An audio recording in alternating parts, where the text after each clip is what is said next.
One of my most anticipated games for 2026 is, of course, Ace Combat 8 Wings of Theve.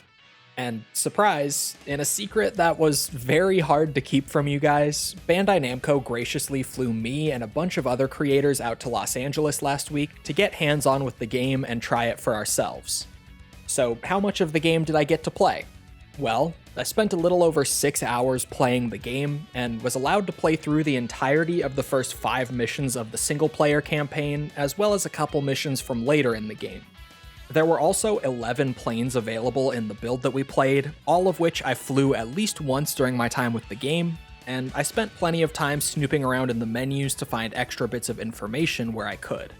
So, needless to say, I got a very good idea of what this game is about, how it plays, and managed to develop plenty of thoughts and opinions on it during this event. So, without any further ado, let's just get into talking about it. And I would like to add right here at the start that all of the footage you will see for the duration of this video is my own. We were allowed a good bit of time to capture, so I have plenty of my own footage, and even though Bandai Namco provided some B-roll to us, it's all of missions that we were able to capture anyway, and I feel like it just shows better for you guys if you actually get to see me playing the game, and not some cherry-picked clips from the company. I'm sure a lot of people will be talking a lot about the story in their impressions, but we only got to see a very small portion of the story during our time with the game, and I've always been more of a gameplay guy when it comes to Ace Combat, so I'll talk a bit about that later. Instead, let's start with the foundation of any Ace Combat game, the planes. Now, I can't tell you the exact number of planes that are in the game, as the build that we played had a lot of menus not only locked off, but often just missing so that we couldn't get any info the developers didn't want to be public yet. But what I can tell you is that during the briefing we received right before playing, we were told that the game has over 30 unique aircraft. So I can't give you an exact number, but we can narrow down the total number to being somewhere between 31 and 39 unique planes. Ace Combat 7 had 37 different planes before releasing any DLC, so this seems to be pretty much right on par with the prior entry. Now, the most interesting part of the planes in this game is something that I caught in one little spot in the menus when selecting free mission. That being that there are 2 different options for plane selection in that mode: story-based or with obtained aircraft. Story-based was locked off for us, but since it was still present in the menu, I hovered it and saw at the bottom of the screen that it said, "Starts a story-based mission from the aircraft carrier hangar." As in the story, only carrier aircraft can be used. So this tells us one pretty cool detail, that being that, at least during your first playthrough of the main story, you will only be able to fly carrier-based aircraft, as for the duration of the story, you're stationed on and taking off from a naval carrier. And while I don't have footage of this for you guys, since we were only allowed to capture 3 of the 7 missions that we played exclusively in the free mission mode, when you're playing the story, you do actually take off from the carrier at the start of your missions. But when playing in free mission with the obtained aircraft setting, you actually do take off from a ground hangar instead. This is just a really cool detail that the franchise has never really bothered with before, and I think it's a great option to still allow players to use any aircraft in the game during free mission after they've beaten the campaign. My only real worry here is that they may not open up non-carrier based aircraft for New Game Plus playthroughs, but we'll just have to wait and see on that one when the game comes out. And for one last thing on the planes themselves, I wanted to mention that the aircraft tree from Infinity and 7 returns in this game, which I also don't have footage of because we weren't allowed to capture it. But there was a pop-up when I opened the tree for the first time that said that progression for your campaign save file and online profile are separate this time. So unlike those prior games where you progress through the tree across your entire account, whether in single player or in multiplayer, they've separated the progressions out this time, which I actually like a lot more. It gives both modes their own separate feelings of progression, and I know that some people won't really like that, but I certainly do. But okay, now that we've talked about the planes a bit, how does it feel to actually fly them? Well, it feels good. Damn good, in fact. Fans of the franchise will pretty much immediately notice that things feel a lot heavier this time around, with things being very momentum based here. This means that those quick last-second turns and little micro adjustments when aiming your guns or rockets are now a thing of the past, as here in Ace Combat 8, you'll have to hold your pitch or roll inputs for about half a second or so before the momentum really gets going enough for you to start moving. This feels really weird at first, but once you make the adjustment and get used to it, it feels utterly fantastic. Seriously, words cannot express how much I missed that feeling when I got back home from the preview and went back to playing the older Ace Combat games. The only thing that comes remotely close to it was the ever so slightly heavier flight model of Ace Combat 3, but even that is way more responsive and arcadey compared to what they've gone with here in Ace Combat 8. I absolutely love it. Every other Ace Combat creator that I talked to at the event loved it, and when the rest of you AC fans out there get your hands on it, I bet you will too. The only thing I struggled with because of this change was aiming my guns, which even after like 6 hours of playing, I still couldn't really do as well as in the older games, but I assume that that skill will just come back with time and practice, just like it did in the other games. The high G turning mechanic also returns here, but feels much more balanced this time around than it did in 7. Ace Combat 7's high G kind of just felt like a default no-brainer option, since planes would barely lose any speed when utilizing these turns, and the turn speed that you got in exchange was more than worth the little speed you would lose.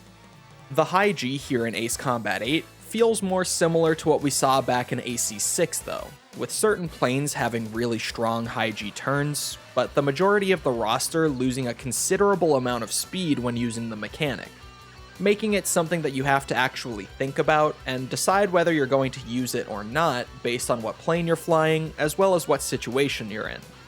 And I promise that I am using a lot of high G turns in my footage here, but they removed that little HUD indicator from the prior games where it would pop up and tell you that you are using a high G turn, which I personally enjoy a lot more, because I prefer a cleaner HUD, and let's be real here, I know when I'm using high G and when I'm not. I'm the one doing the input. Now, what will likely be a lot of people's favorite evolution of the mechanics here, at least going off of some of the conversations I've had in the community over the last couple years, is that certain aircraft can now be equipped with 2 special weapons at a time instead of just 1. I was against this idea for a long time whenever people brought it up in my livestream chats and such, as I thought that it would remove the meaningful decision of what special weapon to take on your mission. And in some ways, I stand by that even after having played this for a few hours. But it's also just fun.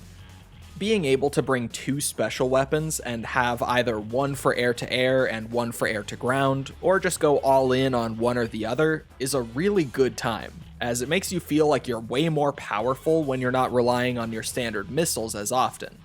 It certainly does disrupt the balance of the game and the careful decision-making a bit, but the fun factor pretty much entirely made up for that during my time with the game. The only real issue that I have with this change is that the planes in Ace Combat 8 still each have a selection of 3 special weapons to choose from, meaning that you're now choosing which of the 3 you don't want to take rather than the one that you do. But I doubt that this will be a big deal for most players.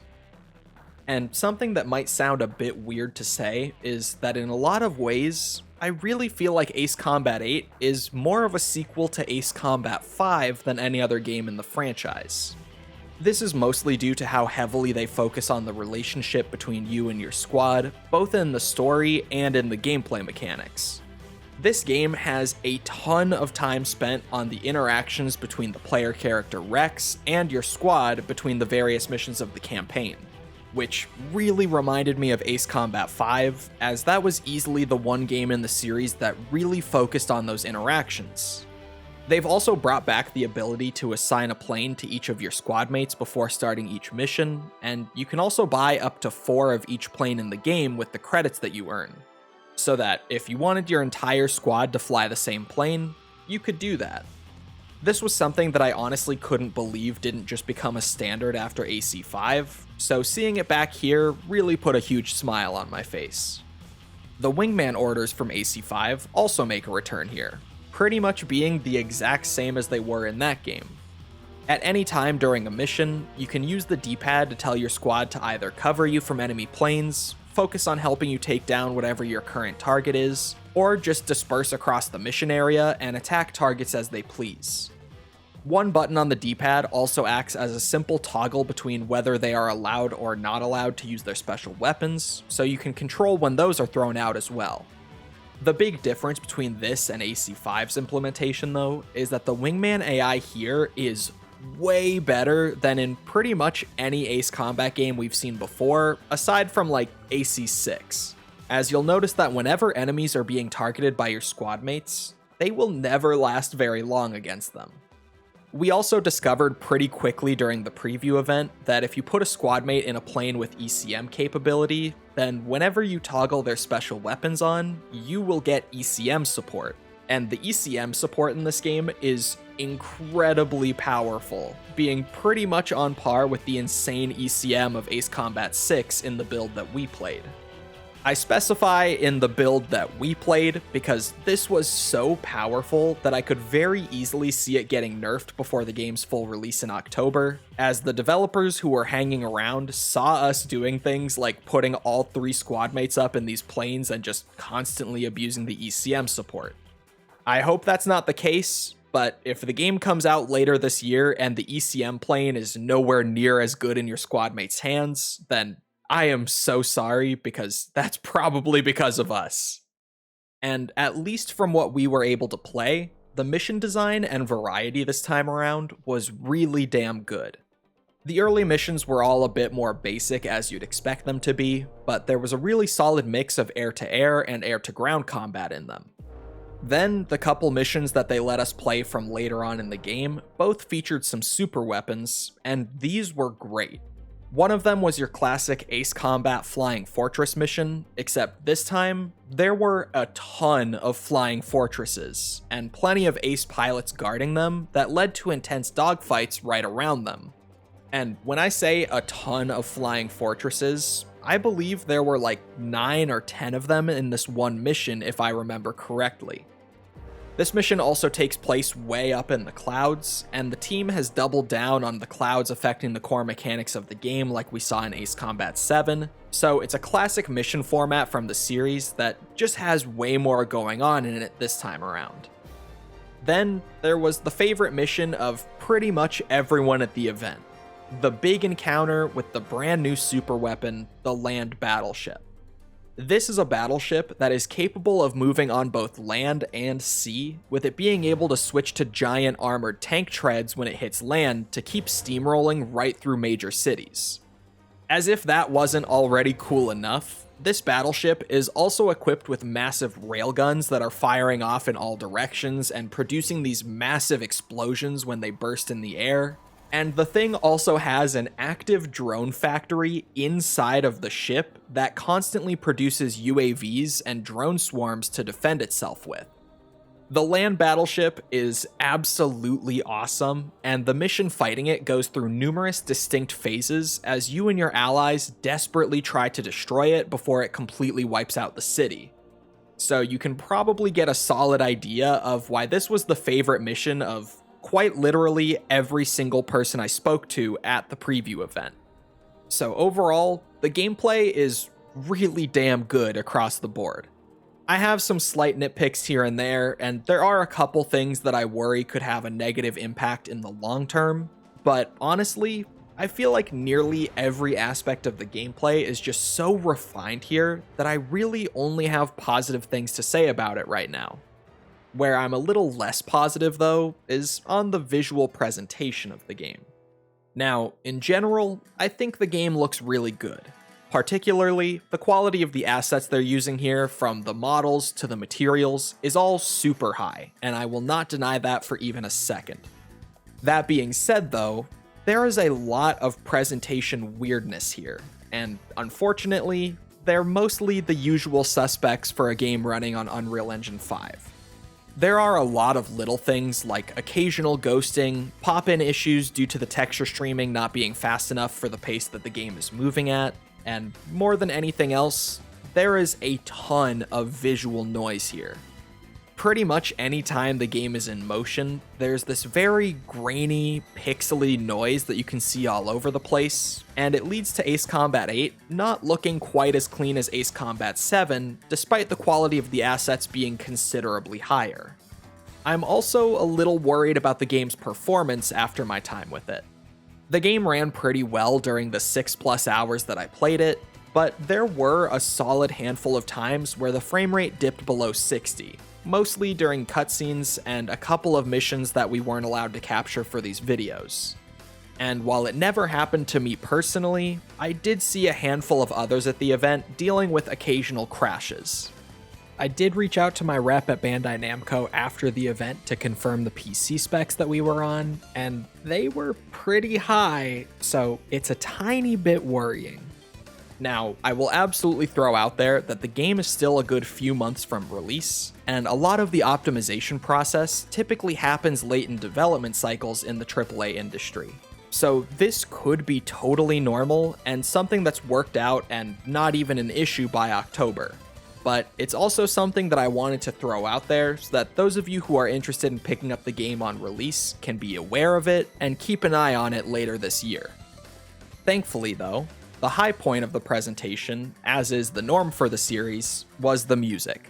All of the music that I heard during my time with the game was awesome, and there were some tracks in there that I honestly hate that I'll have to wait until October to be able to listen to for real. I obviously can't play any of it for you guys here, but I did want to mention that, as always, the soundtrack is absolutely fantastic in this game. And before I wrap up, even though I'm far from the best source of information on the lore and the story of the Ace Combat universe, let's at least talk a bit about it. And I will only be talking about stuff from the first few missions of the game, but if you want to absolutely avoid any spoilers, I'll put a timestamp down below so that you can just skip ahead of this little bit. Ace Combat 8 has a very heavy focus on cinematic storytelling, and like I mentioned earlier, a particular emphasis on the interactions between you and your squad. We've known this right from the initial reveal of the game, with that first trailer that we got back at the Game Awards being mostly made up of first-person cinematics talking to others on the naval carrier. And yeah, that is very much a big part of the campaign. And we also already knew from some of the prior marketing material that our player character was taking the name of a former Ace pilot, Jan Rex Cope, after he crashes and dies on a mission early in the game. But what we didn't know prior to this event was that you took his name and role for the sake of an intentional misinformation and propaganda campaign, which makes the framing of the whole thing far more interesting in my opinion. This guy in the suit that you see throughout the trailers is named DD, and his whole role on the carrier is to take photos and videos, edit and doctor them when needed, and produce misinformation and propaganda to put out into the public. And even more interesting, and again, we weren't able to record this, so I don't have great footage of it for you guys, but the original Rex isn't necessarily dead. I mean, he is, but for reasons that I'm sure will be explained later in the story, our player character can still see and hear him throughout the various cutscenes and missions of the game. He's pretty much like a ghost that, for whatever reason, only our player character can see and hear, meaning that the original Rex's consciousness is still very much alive and somehow linked to our player character, which had me and some of the other Ace Combat creators at this event theorizing a lot about what's going on with that. So the story from what we saw is really interesting, but if I had any issue with it, it would be that the game can be a little too story heavy for its own good sometimes. Now, don't get me wrong, I love that the story is taking more of a front seat here, as a lot of newcomers to the AC franchise often complain that they wish there was more story, but with this easily being the most story heavy game from the series so far, at least from what I played, the cutscenes can get to be really long in this one. Like, for example, when you first start up the campaign, you won't even play your first mission until nearly 30 minutes after pressing the new game button, just because of how much is dumped on you before you actually get to start playing.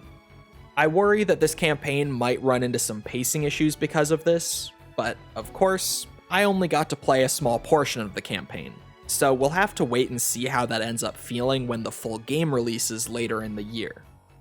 Overall though, if you take anything away from this video, it's that Ace Combat 8 is absolutely going to be a game to keep an eye on this year. If you're someone who's never experienced the series before, this seems like it would be a damn good place to start. And if you're already a fan, then I'd be willing to put money on the fact that you're going to absolutely adore this game. I had so few negatives after a little over 6 hours of playtime, and that really says a lot considering I'm a fan who's played every single Ace Combat game that came out before this one. Most of them I've even gone back and replayed and gotten 100% completion in now. And I'm generally known to be a bit more nitpicky and vocal about things that I dislike in games. If anything though, my biggest negative here is that I have to wait until October to play it again. Ace Combat 8 is just so incredibly refined and feels like it's taken everything that worked in 7, kept those things, and then built upon that foundation by bringing in the best parts of prior games in the series to fill out 7's weaknesses. I have a strong feeling that this is going to end up in my top 3 Ace Combat games. I'm incredibly excited for the game's full release later this year, and I heavily look forward to revisiting these early thoughts and impressions after I've been able to play the full campaign at least a couple times through. But that's about everything that I have to talk about so far. So with that, that's going to wrap up the video. If you're looking for more Ace Combat content while you wait for Ace Combat 8, maybe check out the series we did a few years ago where I played every single game in the franchise for the first time and reviewed them as I went along. Thank you for watching, a huge thank you to our channel members and patrons, and an extra special thank you to Bandai Namco for bringing me out and giving me the opportunity to check this one out early. If you enjoyed the video, be sure to leave a like or a comment to help me out with the algorithm, subscribe to the channel for more videos like this one, and I hope to see all of you right back here in October for more Ace Combat 8 Wings of Theve.